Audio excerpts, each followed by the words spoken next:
D'abord, je n'aimerais pas être à la place de Monsieur Sébéran, qui est dans la position de l'homme qui se contredit lui-même.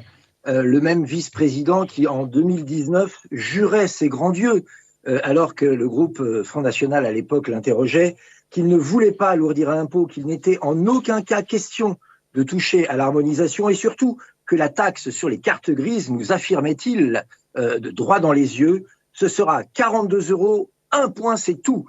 Oui, ça n'augmentera pas, Monsieur Sébéran, sauf qu'au final, ça augmente. Bravo, vous avez déjà tous les atours de la Macronie.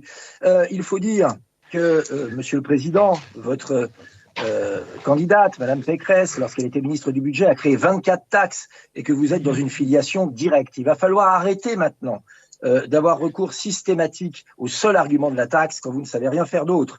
Est-ce que vous croyez une seconde que s'en prendre à nouveau aux automobilistes grandira votre majorité? Est-ce que vous croyez qu'il n'est pas temps de faire un effort pour le pouvoir d'achat? Ce sont les petits ruisseaux qui font les grandes rivières, et c'est pour ça que nous multiplions les propositions pour améliorer le pouvoir d'achat de nos compatriotes, avec une pensée spéciale pour ceux qui n'ont pas d'autre choix que d'utiliser leur voiture.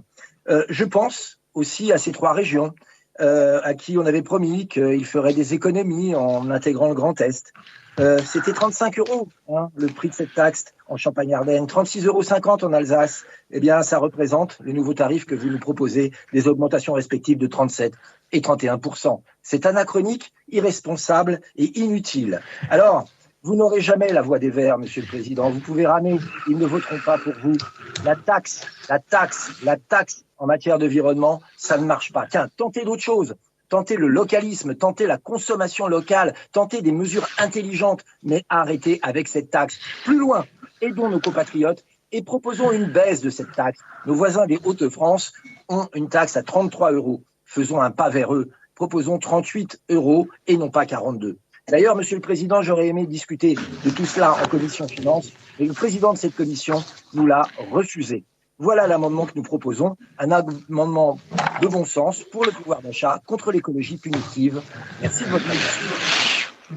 Merci, monsieur.